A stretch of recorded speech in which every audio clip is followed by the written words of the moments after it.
And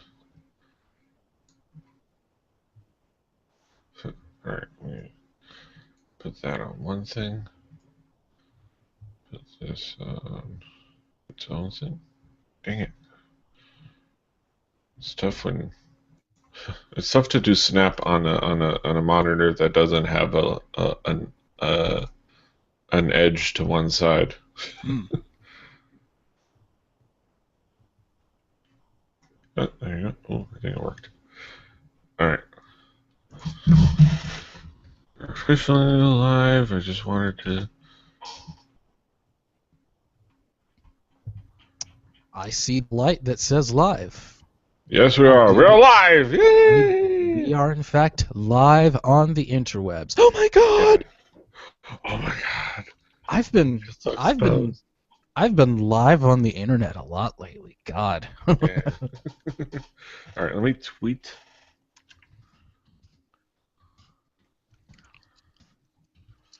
All right, I will tweet as well. Tweet it out, son.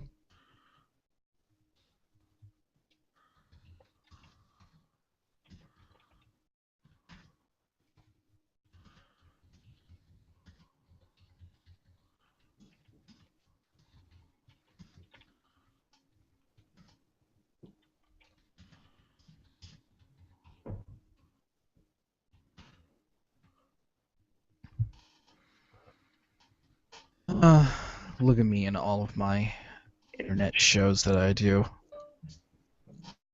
All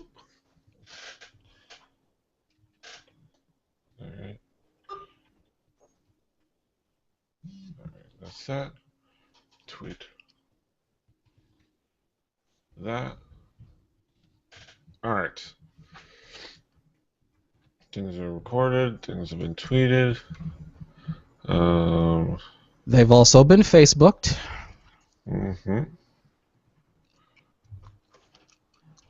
So, shall we? Yes. All right. Let me take this thing and put it over here. I don't even know how I want to do Hello out there, everybody in internet land. We're about to get ready to do a fanny pack Gaiden for Wrestle Kingdom 9. Mm-hmm. All right. I'm ready. Fanny Pack Wrestling in a 3, 2, 1. Buenos nachos, amigos, and welcome to another fun episode of the Fanny Pack Wrestling Podcast. Actually, not just another episode, but another Gaiden episode. We're taking a sidetrack, a little bit of a side story, if you will, going the side way, offshoot. Non-canon, if you will. Exactly. We're talking about something really exciting. A big thing that I think got both of us in the tither, so to speak. DJM. You can say it the best way. I really enjoy it when you describe it. What promotion, what event are we talking about? We are talking about the one, the only, Wrestle Kingdom 9 from Shin Nihon Pro-Res, New Japan Pro Wrestling. PD Rave, this is the traditional January 4th Tokyo Dome show that New Japan puts on every single year for the last 20 years or so. And this show, the first big wrestling show in the year 2015, came and went, and we're going to run it down Fanny Pack Gaiden style, PD Rave. Yes, we're just going to talk about our thoughts. And it was interesting because what made this show particularly notable was this was New Japan's kind of like big partnership foray with Global Force Wrestling, where you had not the first time that you got to, international fans were able to watch New Japan Pro Wrestling, but definitely a significant foray into reaching out to an international audience. Go ahead and describe kind of the Global Force Wrestling and the presented by Global Force Wrestling. Right. Well, what Global Force Wrestling is the new wrestling project headed by Jeff and Karen Jarrett, also with some help from Scott D'Amore. And what they did for Wrestle Kingdom was provided a English a gateway into the Western world for New Japan, along with something that had never been presented at a New Japan Pro Wrestling show live on pay-per-view, English commentary, consisting of the legendary Jim Ross and his color commentator Matt Striker. So here we were at this major New Japan Pro Wrestling show, described by JR as the WrestleMania for Japan, with an American commentary team presenting it to the world at large. And this was pretty big. In fact, the Japanese commentary team, as they went live, said that we have an English commentary team for the whole world. They actually said, this is unbelievable for us. This is absolutely incredible. And all the props in the world to Jeff Jarrett and Global Force Wrestling for making this happen. This is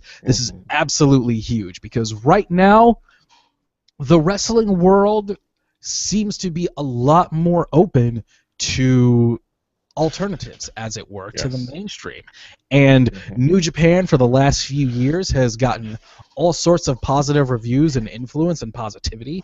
You're seeing Japanese talents and non-Japanese talents from New Japan Pro Wrestling making their way into the mainstream, and I think now is a perfect time for New Japan Pro Wrestling to capitalize, and we're off and running with Wrestle Kingdom 9. Yeah, it was a really cool, interesting. It was interesting from a kind of presentation point of view, just having their commentary there, even just as a overlay to the just general New Japan Pro Wrestling presentation that both of us are used to. Yeah, it was cool and interesting. What was your first impression once it started and you heard the voices of Jim Ross and Max Striker? Well, I will say this is not my first Wrestle Kingdom event. I've watched maybe the last 5 or 6 from the Tokyo Dome. So knowing what New Japan Pro Wrestling is all about, knowing their presentation for the Tokyo Dome every year, I knew what it was going in. And I understood that the opening contests of a major New Japan show are usually very much an undercard. And with Jim Ross and Matt Striker going in, you could kind of tell that they weren't quite turning their game up for the opening contest, but they were definitely getting into it, and that was fantastic. As the show went on, it definitely started to pick up. And the show opened up with what was known as the New Japan 15-Man Rumble. It was Yuji Nagata, Captain New Japan, El Desperado, Great Kabuki, the Great Kabuki, who's like 80. Great Kabuki, Hiro Saito, Jushin Thunder Liger, Manabu Nakanishi, Sho Tanaka, Taichi, Taka Michinoku, Tama Tonga, Tiger Mask, Yohei Kamatsu, Yoshihashi, and Yoshiaki Fujiwara. Yes, the inventor of the Fujiwara arm part, one and the same. Yes. This was, as it said, kind of just an opening undercard match. People were still filing into the arena as this was happening. If you've ever been to a Ring of Honor show, this was the pre-show match, as it were.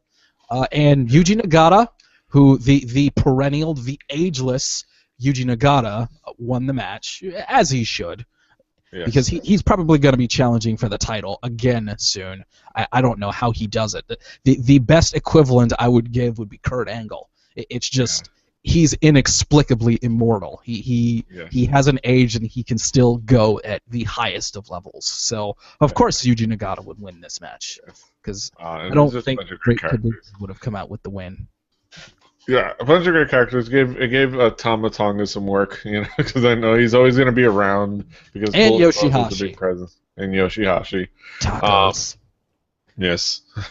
And of course, Yoshiaki Fujiwara is always cool to see. Somebody that we've seen a couple times. Also, the living legend Taka Michinoku, who every American indie wrestler has stolen a move from once in their life. Yes. Yes, it's like one of those rules. It's you show up to indie wrestling, the front gate, and there's like a table with papers of Taka Michinoku moves, and you pick out one, and then you go on with your career. But let's move into the main show, where we saw a Yes. 4-way match for the IWGP Junior Heavyweight Tag Team Championships. Now, for the uninformed, IWGP is the sanctioning body for New Japan Pro Wrestling, the International Wrestling Grand Prix.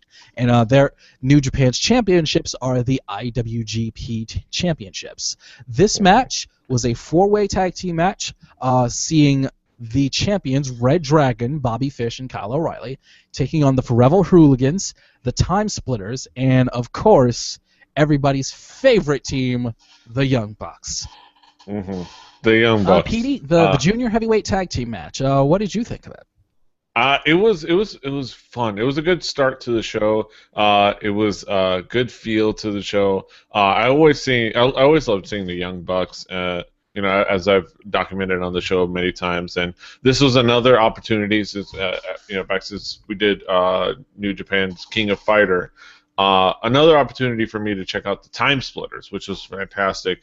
And I think this may be my first time seeing Red Dragon in action. Really? Not my first time seeing Kylo O'Reilly, but my first time seeing specifically Red Dragon in action. Really? Really?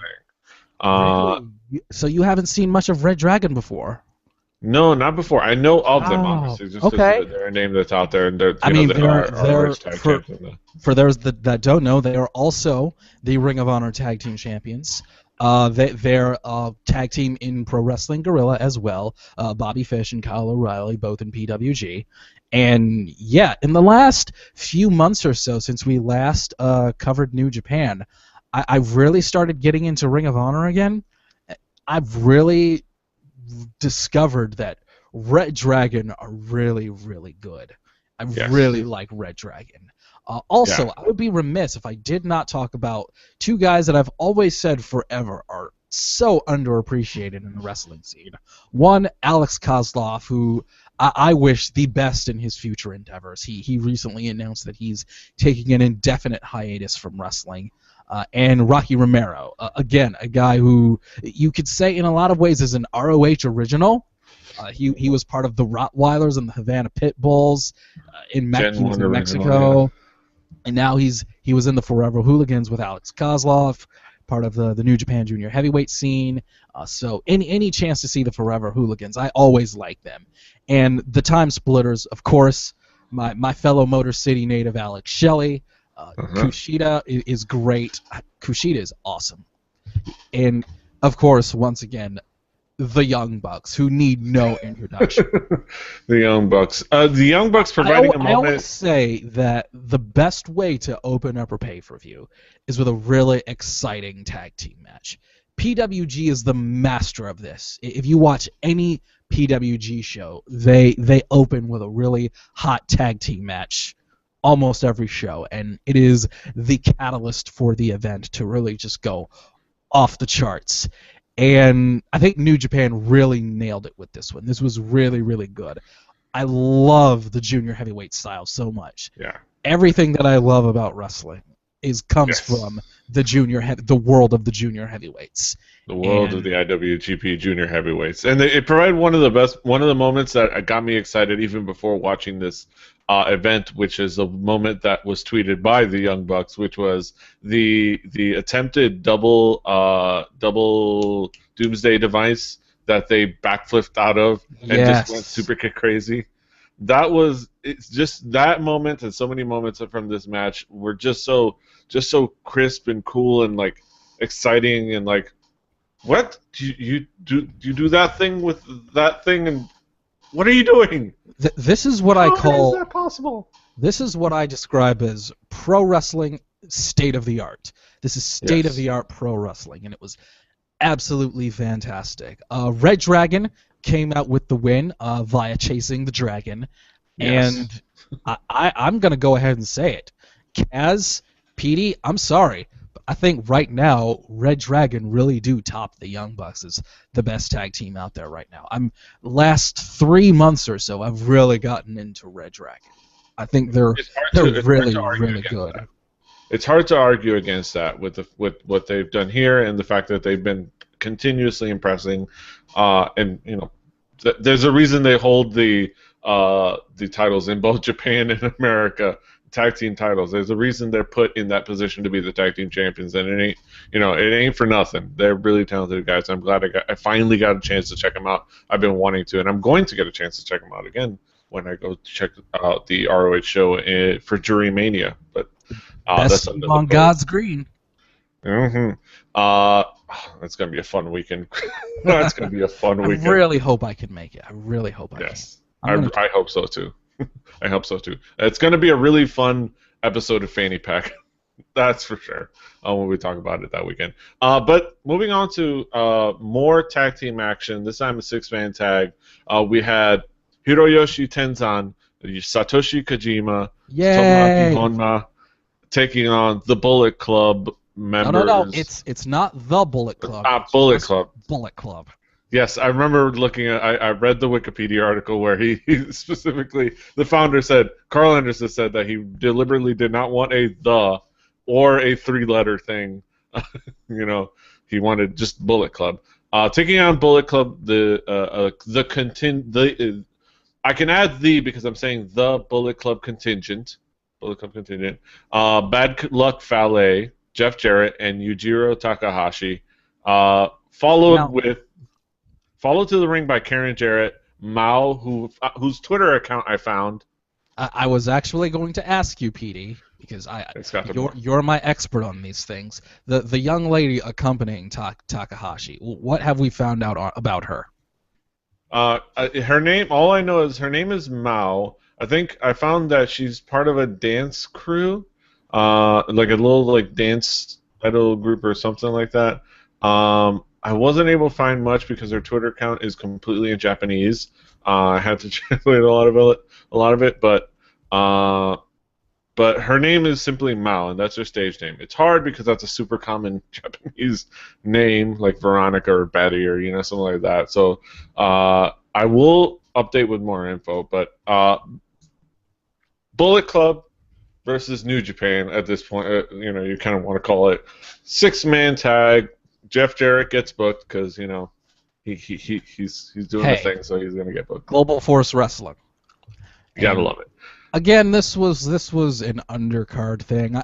I saw some people across the internet saying, "Oh, why is Jeff Jarrett on this show?" Yeah, honey, just stop it. One, I love me some Karen Jarrett. Anytime I can see Karen Jarrett, I'm happy. Two, Global Force Wrestling. If Jeff Jarrett doesn't deserve a pass, pretty much for any of this, then you're just a meanie pants. Also, we got to see a man who I believe is probably the most underappreciated guy in wrestling of the modern era, in Scott D'Amore. And I'm not just saying that because he's a local guy here. He's from Windsor. I truly believe that in the modern era of wrestling, he has done so much that he truly doesn't get the credit he deserves. This 6-man tag saw the New Japan contingent taking on Bullet Club, including the long-running tag team, Tenkoji, Tenzan, and a personal favorite of mine, Satoshi Kojima, and Tomoaki Honma, who kind of has a reputation of being, how do I put this, kind of a jobber? Kind of a jobber? Yeah. But in the end, he got the win. He got the win with his diving headbutt off the ropes, and the crowd erupted because Honma never wins with that move. It's like Ric Flair with the going up to the top to trying to do the double axe handle, I guess. He never hits that move, but he hit that move here at Wrestle Kingdom, and this is one of those times where I think the wrestling business really does get it right when you save those big moments for the biggest show of the year. And this was perfectly executed, and it just did really, really well. How Honma got the win in the end. Yes, it was such a cool moment, and I think the commentary sold it well. Matt Striker gave that moment. Right before he's gonna go for the headbutt. Success on this is 0%, and he went and made sure to point that out. And he made it. He did a good job of really selling that moment of why this is important. In case if you were a new fan that was not aware of, the fact that Hanma is, kind of a butt monkey in New Japan, they were able to kind of really convey that really well, and that was really cool, and that's what I loved about the commentary. Hanma rocking the red and yellow and talking about Hanma Mania. Yes. That was kind of amazing. Just chalking that up to another one of those things in Japanese wrestling that they shamelessly rip from the U.S. Yes. But moving on to and again the third multi-man match of the evening, we had the Pro Wrestling Noah contingent in Mikey Nichols, Shane Haste, with Naomichi Marufuji. My favorite Japanese wrestler ever, the only guy who has had more moves stolen than Hideo Itami, which is even better because he was Hideo's tag partner. Yes. Toru Yano taking on the Suzuki Gun contingent. Davey Boy Smith Jr. and Lance Archer, the Killer Elite Squad. Takashi Iizuka, accompanied with two others, Taichi and Taka Michinoku, and Shelton Benjamin, also of the Suzuki Gun. Basically, everyone that's in Minoru Suzuki's faction that isn't Minoru Suzuki, because his match was right after. But, yes, and then not only that, they were accompanied to the ring by Taichi and Taka Michinoku. I love this because, one, I'm still holding out hope for Noah. Yes. Because I love Naomichi Marufuji so much. He's a top 3 all-time favorite wrestler for me. He's right up there with Daniel Bryan for me. And also, the story of this match was really good. Toru Yano was abandoned by all of his other partners because Toru Yano is, I wouldn't go so far as to call him a jobber, but he's the comedy guy. He is the Santino Marella of New Japan Pro Wrestling. Yeah. And he had to, in a pinch, find tag team markers. But nobody in New Japan wanted to tag with him because Wrestle Kingdom was pretty much booked. So he said, YOLO, I'm calling Marufuji and see if he can get some guys from Noah. And it worked out. We got Mikey Nichols and Shane Haste, TMKD, really good team. And we had ourselves an 8-man tag. Yeah. And we had the Killer Elite Squad in there, which is always a fascinating team, just because in the times that we watched, New Japan, they've been a fascinating team. It's always like the Lance Archer. Lance Archer brought forth the first of the combining the WWE name with the TNA name and making that your New Japan name. Doc Gallows. Exactly. Which I'm looking forward to with newer wrestlers if they continue to do that. But it's a fascinating team, and then seeing Shelton Benjamin here wrestling his You want me to blow your mind? Yeah. You want me to blow your mind? Shelton Benjamin is about to turn 40. Oh, God. Right? Isn't that crazy? You know what they say? Black don't crack. I hope not. I mean, my scars from the accident have pretty much gone away, so so far so good. Yes. Shelton Benjamin has been wrestling professionally, not amateur, since 2000. 2000. Yeah. That's crazy. That's nuts. That's amazing.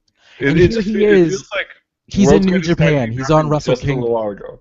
He's at Wrestle Kingdom. He's in New Japan, and that's awesome. That is one thing that both Matt Stryker and Jim Ross both talked about during this show, in that this really showed that there is, and they used the word escape as a way to describe what New Japan was doing with Wrestle Kingdom. It shows that if you don't make it in the mainstream in America, there are other possibilities. You could tell during this match, Jim Ross was extremely happy to see Shelton Benjamin, because Jim Ross was the head of talent relations when WWE signed Shelton Benjamin and Brock Lesnar and the class of 2002, John Cena, Randy Orton, Dave Batista. That was Jim Ross that signed all of those guys. And along with guys like Davey Boy Smith Jr. and Lance Archer, and even to an extent Taka Michinoku. Seeing all of these guys here in New Japan at this big show at the Tokyo Dome, you could tell that both Jim Ross and Matt Striker were really happy to show American fans that may not have been totally aware that, hey, there is more wrestling out there, and it's pretty damn good. And this 8-man tag was surprisingly good for such a short match. Also, I love seeing Marufuji do even more new stuff. Like, the dude, again, he's my favorite guy from Japan ever, because it seems like no matter what, he's always coming up with new moves. And his finish was the Tiger Uppercut Knee, which was just brutal.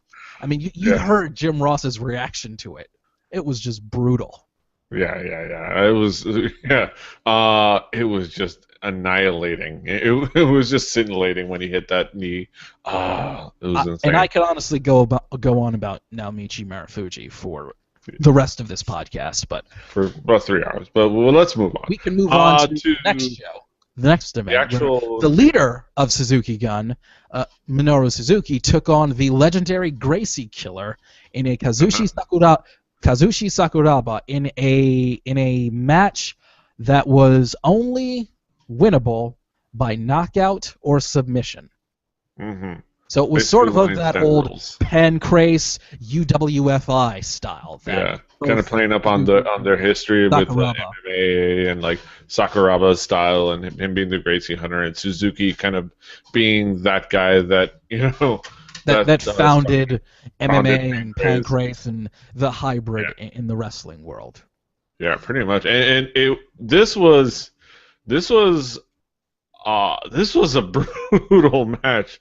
This was definitely UWFI style. This one had that taste, and of course had the veteran wrestlers just going stiff on each other because they can and because they feel like it style match. Combining those two things together, and it was hard hitting to say the least. It was back and forth. Elbows, forearms, palm strikes, slaps across the jaw. It went in and out of the ring, but it mostly was just it was fourth wall breaking. It was very good at kind of blurring that line between pro wrestling and mixed martial arts, and these two guys were the innovators of that idea of pro wrestling and MMA kind of being not too far off from one another, which really gave influence to what New Japan calls the strong style. And this was exactly what that was supposed to be. And I'm glad that it wasn't Minoru Suzuki beating up on a young kid, because that only gets to be fun so many times. Again, and to Kazushi Sakuraba, he is the greatest living example of the fact that pro wrestlers are legit and can't fight. He's the Gracie Hummer. But throughout his entire MMA career, he always repped pro wrestling. So... Phillip Brooks, if you're out there, I'm sure you already know about Sakuraba, so hey, go for it. Good luck. Yes, go for it. But come on, pick up the phone. Let Jason David Frank answer his phone call. He wants to have a talk. He'd like to have a discussion. The money. He probably needs the money. Yeah. You should probably help him out, Mr. Brooks. He probably needs the money. But moving on to another hard-hitting contest. This was the middle. These middle two were like the violence phase of the event. Also, this whole show was really did have a little bit of everything. It had the really athletic junior heavyweight stuff. It had the really hardcore violent stuff. It had sort of the old school wrestling, MMA-ish pro wrestling stuff. It had some great tag team stuff. It had some really intense storyline stuff, and it had the great main event stuff going on. But we saw for the Never Openweight Championship, Toji Makabe taking on the reigning champion Tomohiro Ishii, now basically known as like the most underappreciated guy on the planet in wrestling. And this match was another one that was just crazy.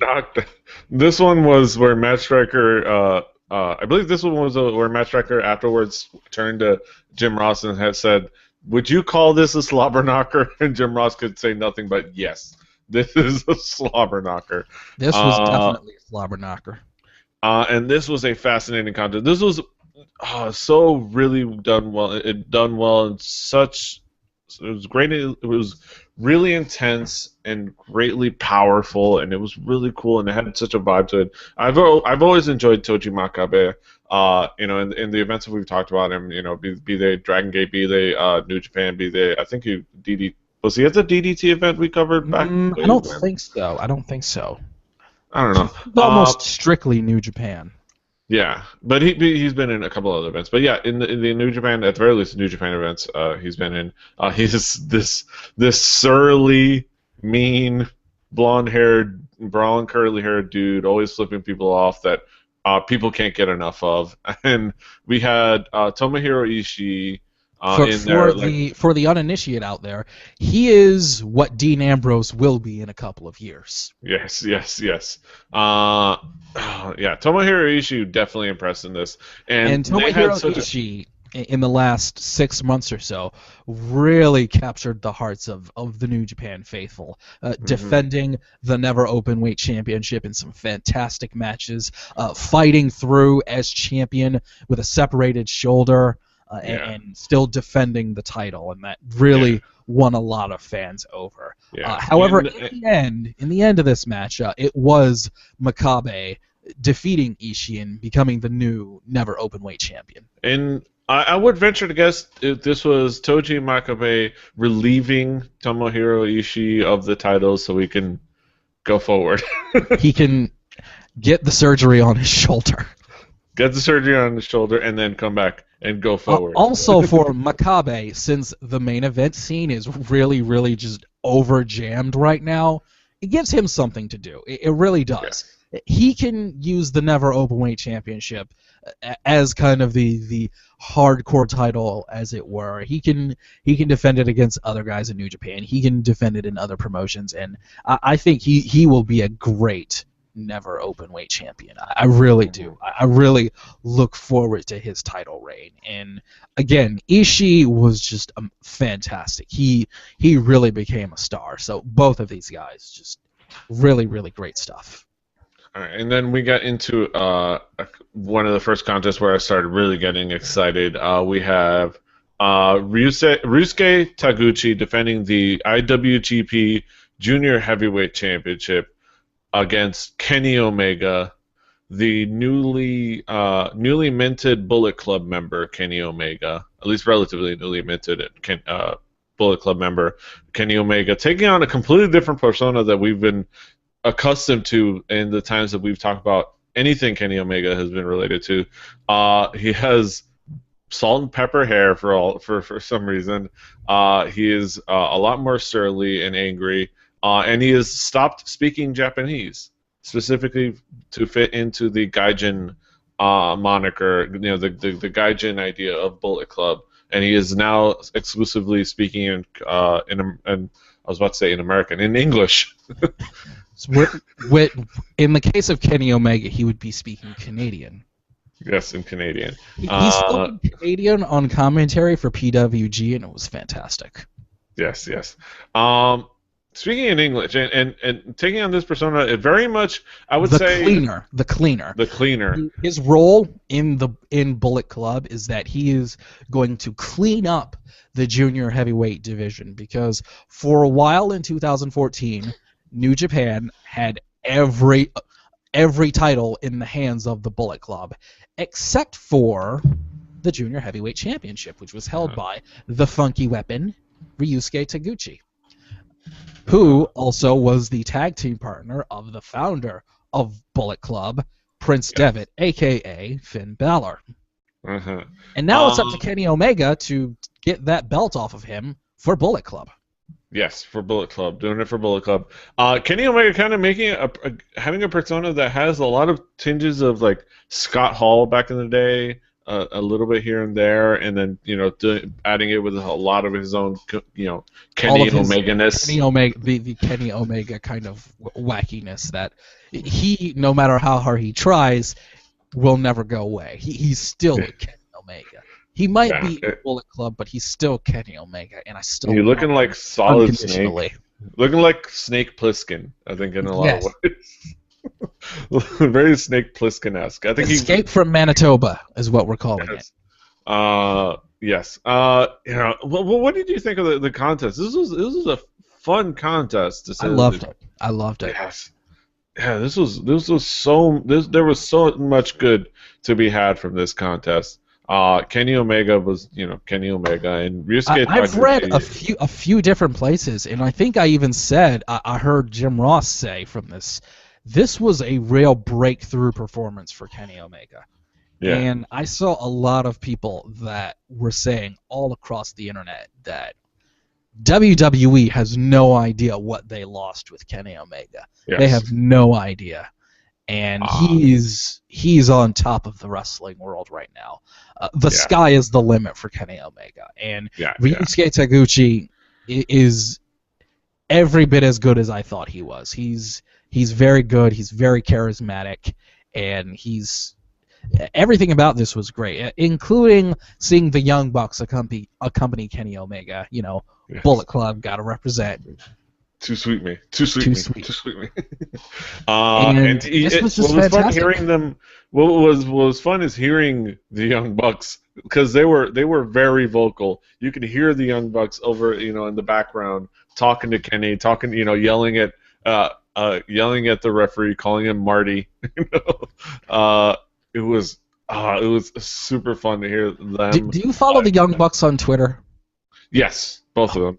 God, they're hilarious. They're so hilarious. If you're not following Nick and Matt Jackson, Slick Nick and Action Matt on Twitter, my God, they are hilarious. Another example of another two guys that the mainstream wrestling world has no idea what they're missing with those two. Again, just everything about this was just this whole show just really. I'm happy this show happened. It just made me happy. Yes. It's so amazing. And this match was absolutely fantastic. And then you go to the next match, the Tag Team Championship contest. This one, Bullet Club being represented by Doc Gallows and Carl Anderson, Machine Gun Carl Anderson, and the Good Brother. And the Good Brother, Doc Gallows. Accompanied the ring by the Bullet Babe. The Bullet Babe, who they never named by actual name. They just kept calling her the Bullet Babe, and that's it. I was curious of this. Like, it's Amber O'Neil. Are we not saying her name? Also, are we not saying that she's Mrs. Gallows? She's the good sister? She's Amber Gallows Nay O'Neil. I'm gonna call her the good sister. Since her husband's a good brother, I guess that makes her a good sister. That's what I'm going with. Or the good sister-in-law. The good sister-in-law. There it is. There it is. Yes. Maybe we should ask. Are we officially referring to Amber as the good sister-in-law? Yes, I think we should ask. I might tweet that myself. I'll tweet that. Of course, defending the titles against Mayu Tag, Hiroki Goto. And Katsuyori Shibata. Now, I have said in the past that I love Hiroki Goto. Of the top stars in New Japan, Hiroki Goto is my number 4 of the major New Japan stars. I think he's awesome. His finish, the Shoten Kai, is my favorite wrestling move in the world. However, his tag team partner is a guy that I'm not exactly in love with Katsuyori Shibata, as I like to call him Mr. Personality. However, this match was awesome. This match was absolutely awesome. Yes, it was all the best things that Carl and Doc bring to the table. It was I didn't notice any weaknesses in Shibata, and I think that's because he was in this tag team with Goto, and I think they worked really well. The two of them, they worked really well together, and Bullet Club. As the story goes, they were friends in high school. They were on the wrestling team together. They were friends. Yeah. They were enemies. They feuded. They've teamed. And the culmination of this story was Goto and Shibata defeating the Bullet Club to win the IWGP Heavyweight Tag Team Championships. Mm-hmm. Yeah, and the again, back to the commentary, again bringing up the idea that they couldn't win the big one, that classic storyline, that we've heard not too long ago, that storyline. They couldn't win the big one, but they finally were able to win it together. They had a really cool moment where you got to see them at the end, just like cross arm, cross legs, sitting in the ring, like, yeah. With the belts, wearing the belts. With the belts. They put the belts on each other. They sat down together. Which is what tag team champions should do. That's what they should do. It's like, yeah, it's like the good bromance that you got going on there, and it was actually really fantastic. And the match was amazing as well. The match was just, it was, like I said, everything that, all the good things that you get when you put Doc Gallows and Carl Anderson in the ring. Carl Anderson has been a guy that I've been impressed with. Again, every time I see... Did you ever see any of Carl Anderson when he was in PWG? No. I think I've only seen a handful of it. He was good back then. He was a part of the Dynasty faction with Joey Ryan and Scott Lost, and he's always been good, and he's only gotten better. And I look at Carl Anderson, and I'm like, just last week, this really caught me off guard. Sam Roberts, the guy who does interviews with everybody in WWE whenever you get the chance, he did an interview on his radio show with the Machine Gun Carl Anderson. To talk about Wrestle Kingdom, and that really caught me off guard. I was like, wow. One, Sam Roberts interviewing someone that wasn't with WWE, because I was sure he was on the payroll, and seeing Carl Anderson like in an American media appearance was awesome for me. I was really happy to see that, to see that, hey, that there is this real kind of following, and people are really interested in what New Japan is doing.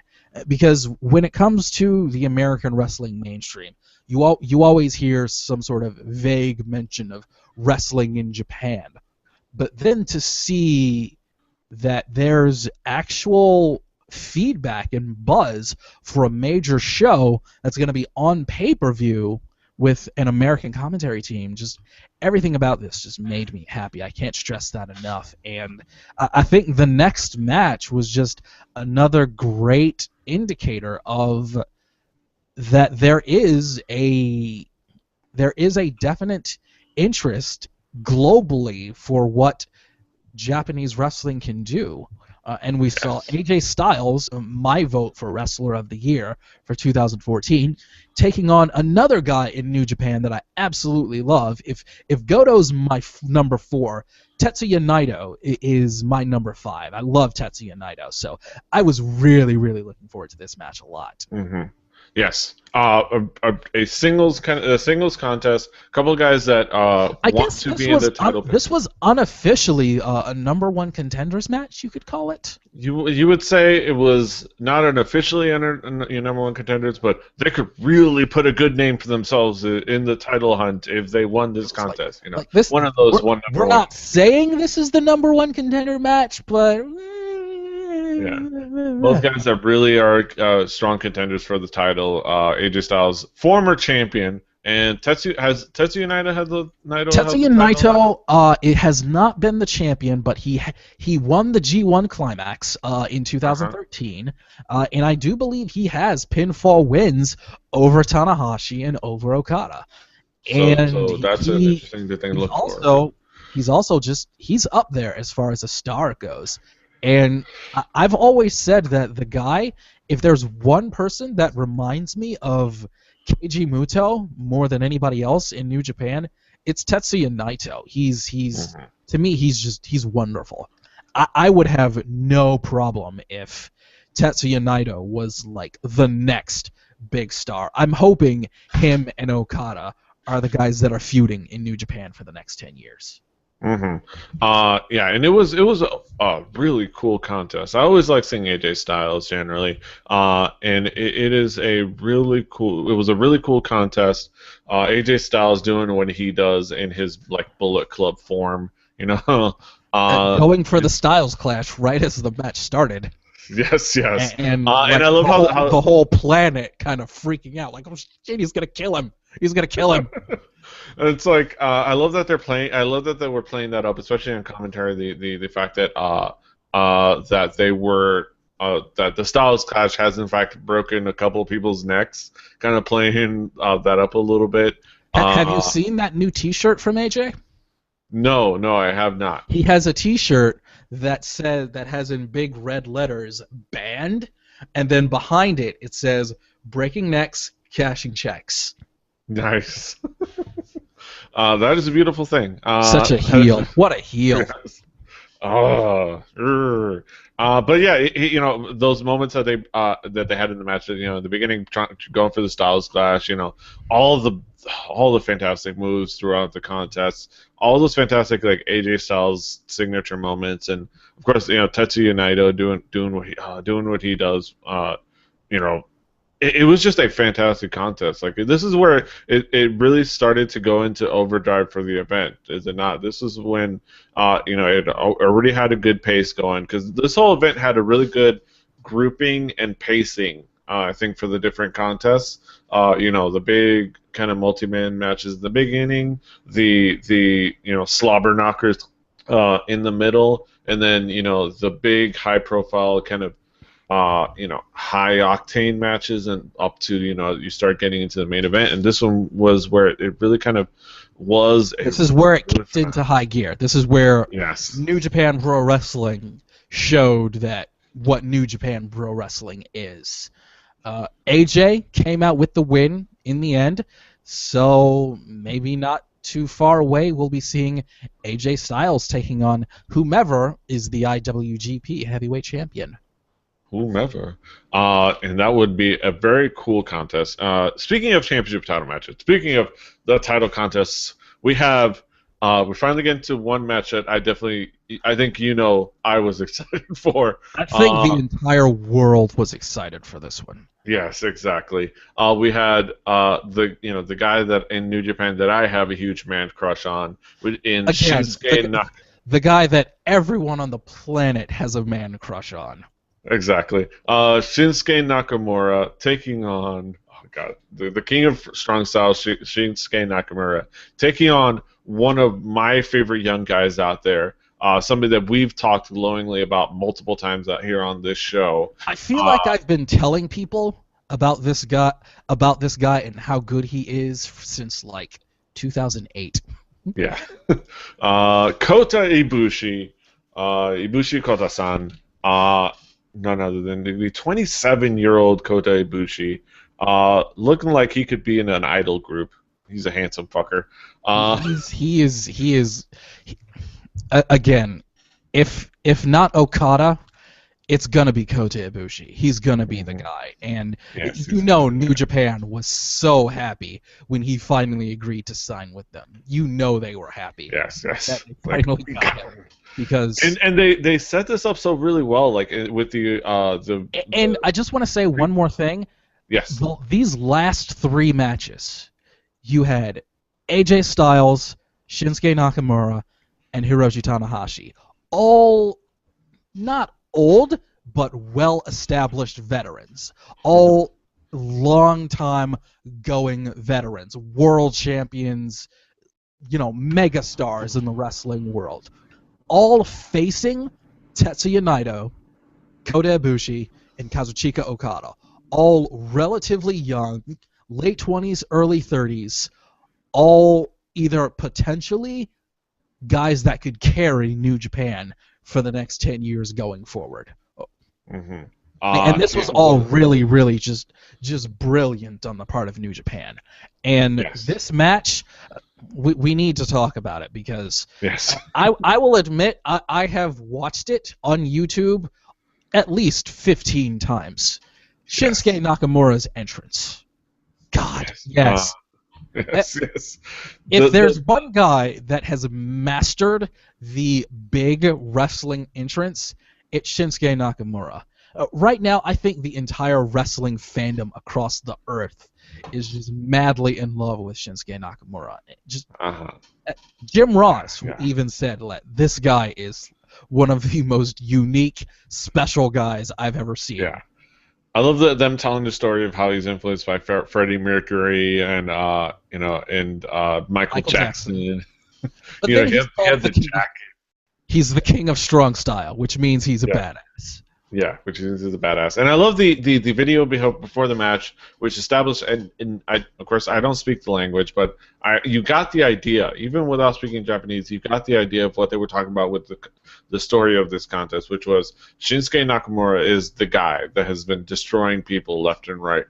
Kota Ibushi is this young guy from this kind of crazy, wacky promotion called DDT, where he wrestles blow-up dolls and wrestles on campsites. But he's an incredible high flyer that New Japan signed to a co-deal with DDT. And at Wrestle Kingdom 8, Nakamura and Kota Ibushi wrestled. And Nakamura won. Yes. Going forward, Kota Ibushi actually suffered a very serious concussion that put him out for 6-7 months, while Nakamura continued to just go on a tear as IWGP Intercontinental Champion. The World Heavyweight title of New Japan, as it were. It is the title that is, I don't want to say it's secondary to the IWGP Heavyweight title, because Shinsuke has made that title a World Heavyweight title. It has main evented shows.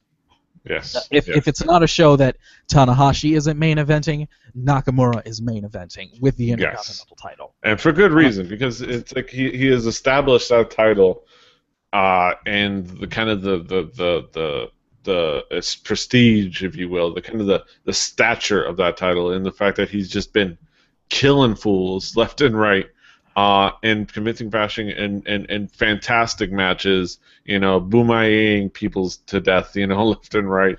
And one day at a show at Sumo Hall in Tokyo, Nakamura took the mic after a title defense and said, "Is there anybody left that can challenge me?"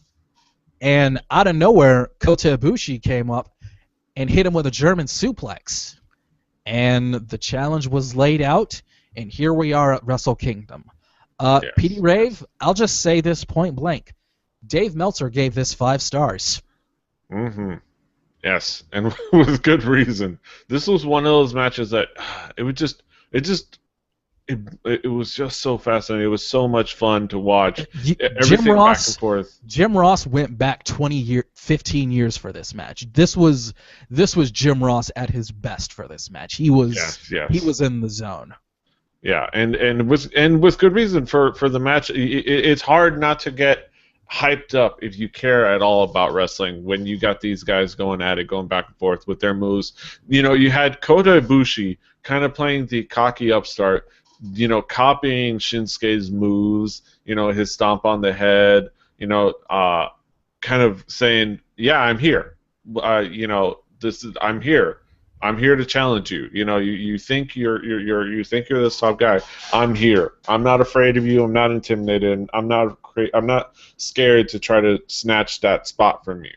I'm not scared to come here and try to take your title. And it was such a great story. And man, Shinsuke being Shinsuke. It's like Manny being Manny back in the day. Shinsuke being Shinsuke. In so many ways, it's just his moves, his mannerisms, his expressions, the way he does all those really cool little things. Come on, hit me. That tickled. While I'm personally on Team Tanahashi in the grand scheme of things, Shinsuke Nakamura, Matt Stryker said it himself. He said, "I know I'm supposed to be impartial, but Shinsuke Nakamura is my favorite wrestler on the planet today." Right now, I wouldn't argue with anyone that says that Shinsuke Nakamura is the best professional wrestler on the earth right now.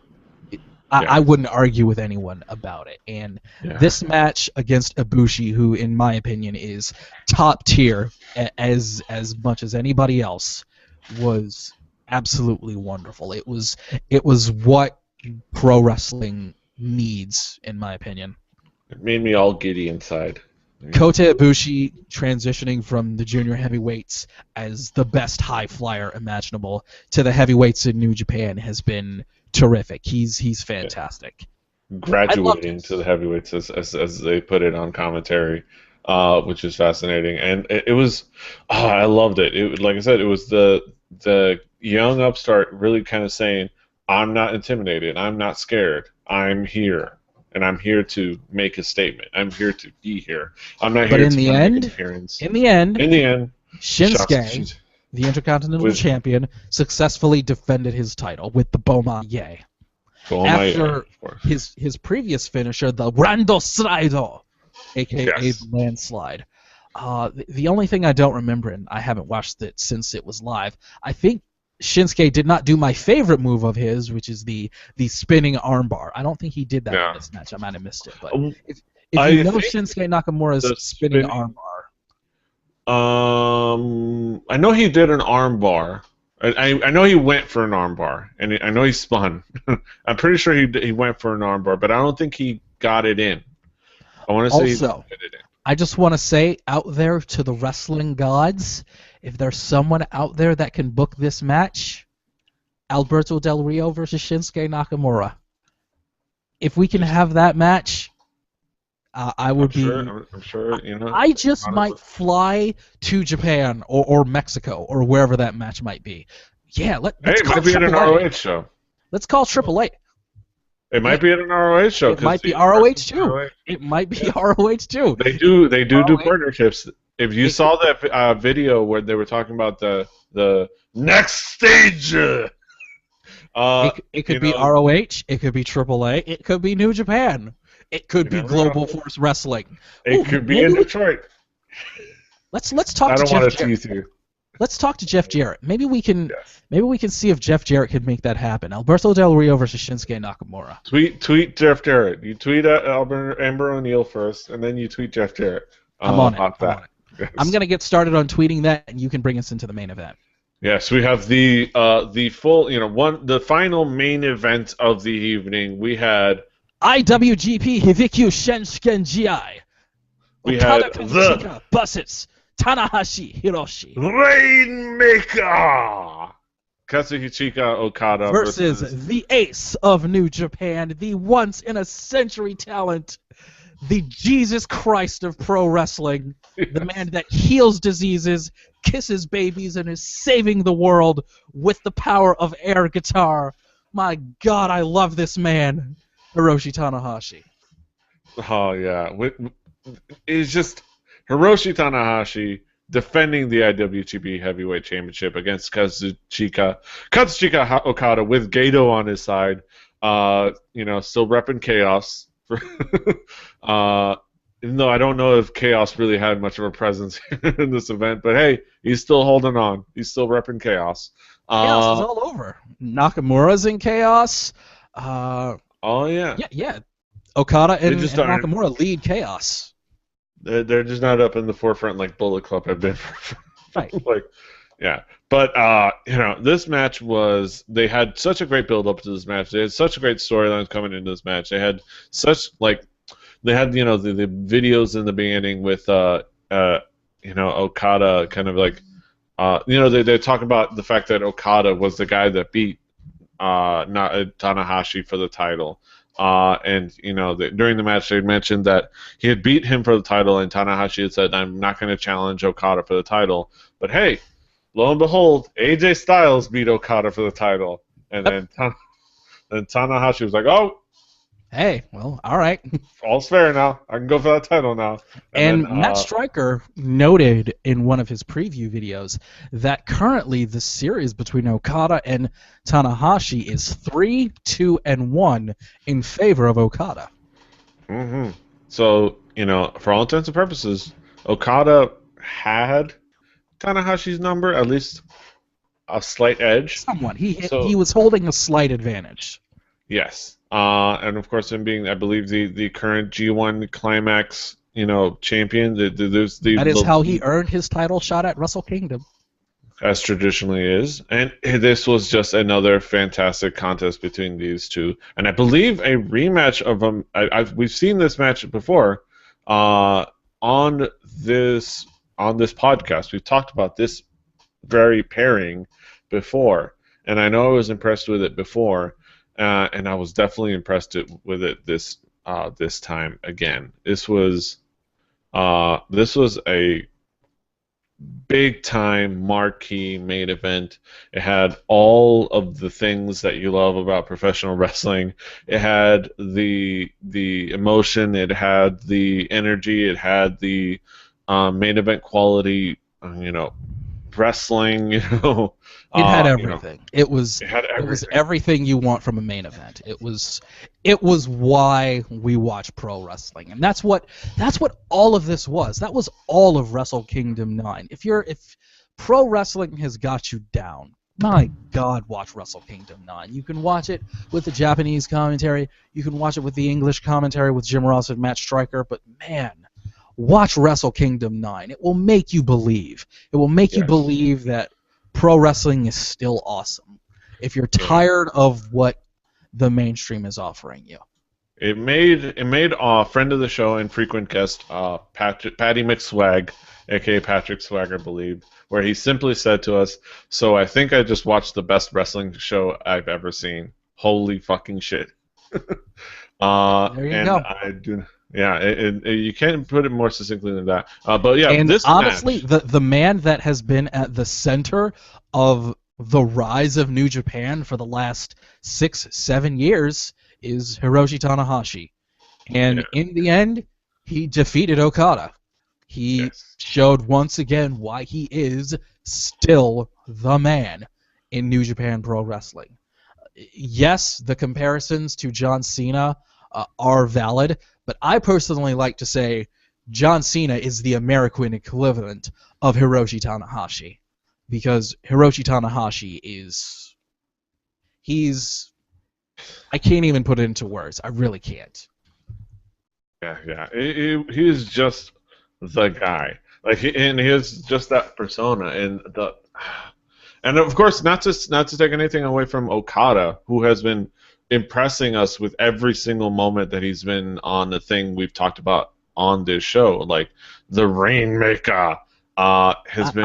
I'm not as in love with Okada as a lot of people, but I'm starting to come around.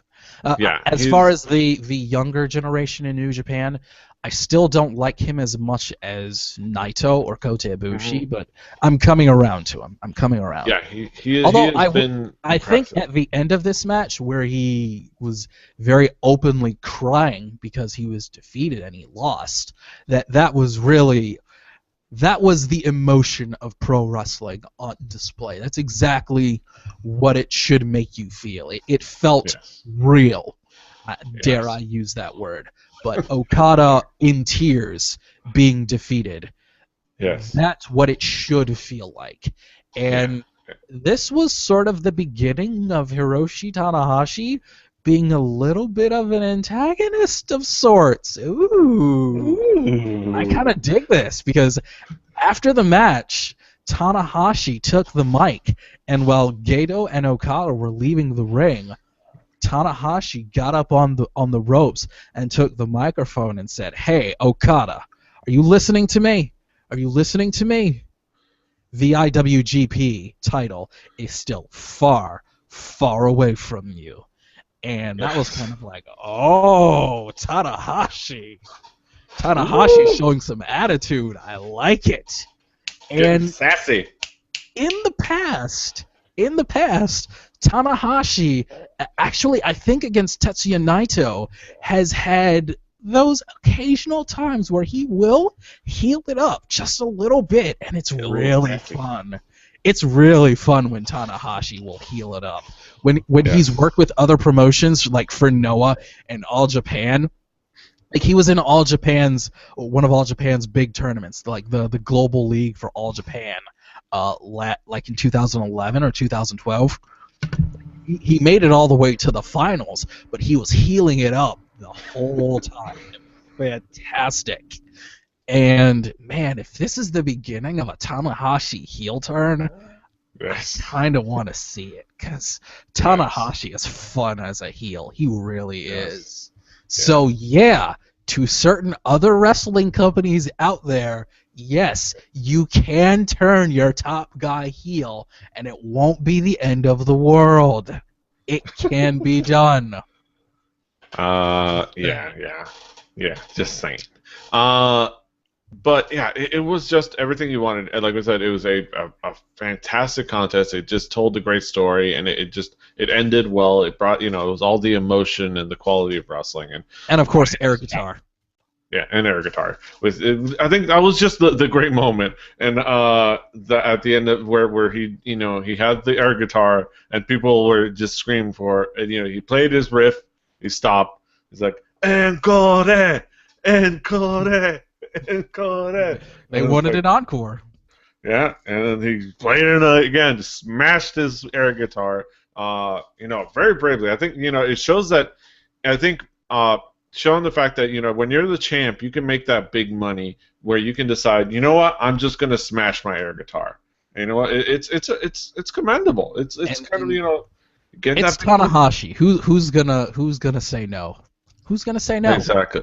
Yeah, he smashes it, and then a fan provided him with an air guitar, so he can play another encore, and he played it, and then he was kind enough to return said air guitar, because he's not going to smash somebody else's air guitar. Right. That's Right. for people's property. Do you guys see why I love Hiroshi Tanahashi so much? Not only is he just arguably the greatest wrestler of the modern era, he's also just kind of a giant dork. Yes. And that's what is so amazing about him. And he loves cats. Talk about he loves cats. As has been documented in paper form in Japanese press. He has his cats and he loves them. He joins others in being a crazy cat person in wrestling. And that's no. Right. Tanahashi always is better than everyone. Sorry, Tyson Kidd. But simply because of the fact that Hiroshi Tanahashi does it, he is a better cat person than you. Exactly. And I bet Tyson Kidd would probably agree with me. Yeah, I mean, all fairness, he'd probably be the first one to say it. But that was Wrestle Kingdom 9. Like, overall, this was as close to a perfect wrestling event as you could get, right? Like, yes. It is. Like, this was as perfect as a wrestling show could be. It was. Yeah. It was. I have nothing bad to say about it. Yeah, like it was. Not even Matt Stryker put himself. He didn't overdo it, and he did. No, he did not. He did not. There was one little moment where he said that Kenny Omega swerved the New Japan fans, and Jim Ross kind of pulled him back and said, so he lied. He lied to the fans. I don't know what swerve means. That was the only time where Jim Ross kind of had to pull him back in. And other than that, yeah, just everything about this was great. As the show went on, Jim Ross and Matt Stryker picked up their intensity level, and just everything about this, just God. Yeah. If you appreciate the pro wrestling genre at all, in the least, watch Wrestle Kingdom 9. Just if this didn't just happen, and we're not making this a fanny pack Gaiden, this would be another that would fall under the Awesome series, which I think I'm going to do another one of this year as well. I'm going to put together another series of shows that are just 5-star, high-quality shows and do another Awesome series. And you know what? We might just go back to Wrestle Kingdom 9, seriously. Yes, we might just say, hey, remember the show we talked about by ourselves? We're going to make other people watch it and have them tell us what they thought. And you know what? I would not be opposed to that. That's something that we're going to look to be excited for in Season 5 of Fanny Pack Wrestling. We're going to make plans for it. But while we're still here in Season 4, we're talking about Wrestle Kingdom. Overall, it was a fantastic, nigh perfect show. I don't think you could add anything more to would want to add anything more. You wouldn't want to take anything away. It was just fantastic from start to finish. You know, I think that there's nothing more we can really say about it other than that it was fantastic. Are you looking forward? Are you looking forward to, as much as I am, the Global Force Wrestling partnership? You know, I've heard rumblings that Global Force Wrestling is also going to be working with AAA in Mexico and with one of their major shows in Mexico City, and that sounds awesome. I really hope that all of this works out for Global Force Wrestling because, God, more alternative good wrestling is just what we all need as wrestling fans. We need more of that. I'm wearing, just by coincidence, I'm wearing my Ring of Honor hoodie, and I'm just happy that there's good wrestling out there. Mm-hmm. There's wrestling that we don't have to complain about. Just everything about this was just a joy. Yes, and it's a great alternative, and I think in the future we're also going to talk about another alternative when we have another Gaiden episode. We're going to have another Gaiden episode about alternative. Look forward to that when that happens. But I think, in conclusion, go check out New Japan Pro Wrestling in general, and specifically go check out Wrestle Kingdom 9. I don't know off the top of my head where you could do it, but it should be easy to find. It's out there. It's out there. It's out there. It's on the internet. You can find it. Also, back to I forgot to look it up while we were talking about it. Mao, her Twitter account is yellowbarbie_M. That is so racist. I didn't give her the name. She gave it to herself. You know, that's just the way it is. Okay, then. I don't judge people. She's also a part of Good Choice Entertainment, and a group called Tiger and Lily. She's a part Takahashi made a good choice. Mm-hmm. And now that I know all this information, I have no further use of Takahashi. So there's that. Until next year's Wrestle Kingdom. Until next year's Wrestle Kingdom.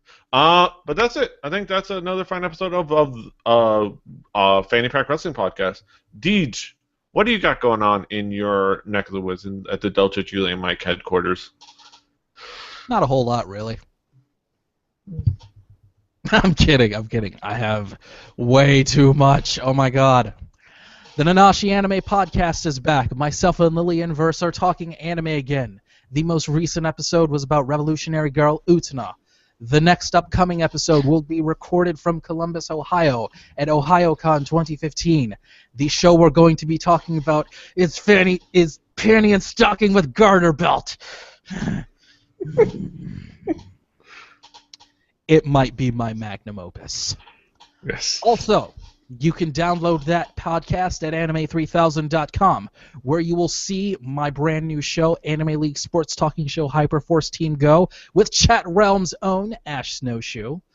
In the not-too-distant future, also, I have just been tagged as the new host of the A3K podcast, the flagship podcast of the A3K network.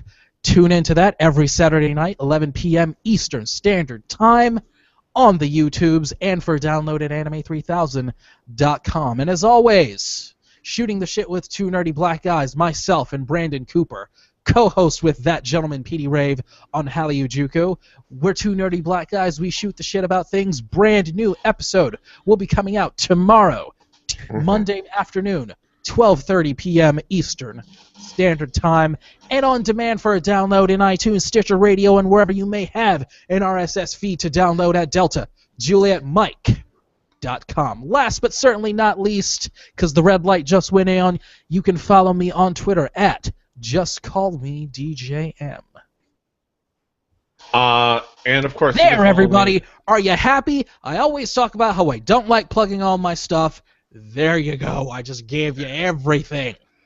Yes. You can follow me at PD Rave, Rebellion Podcast Network. This week's Record Breakers is going to be Le Tigre, their album Le Tigre.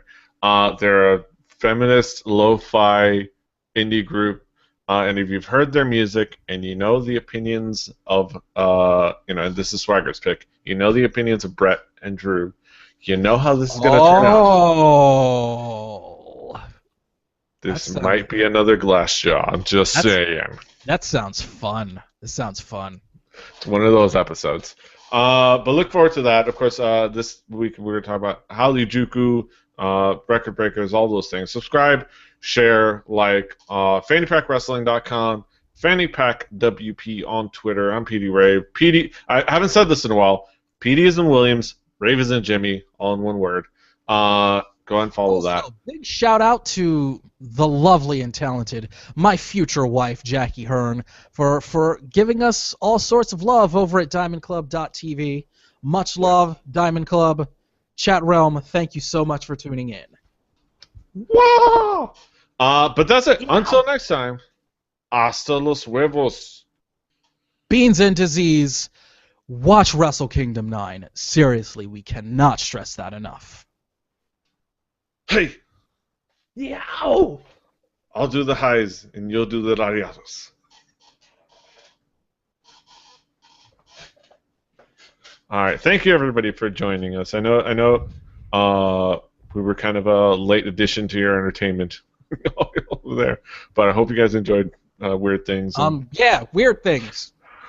Yes, I like Weird Things. That was a great episode. Yes, it was. SpaceX, you guys. Yes, totally. And hacking the system. That was a great discussion on hacking the system, and all that. And yes.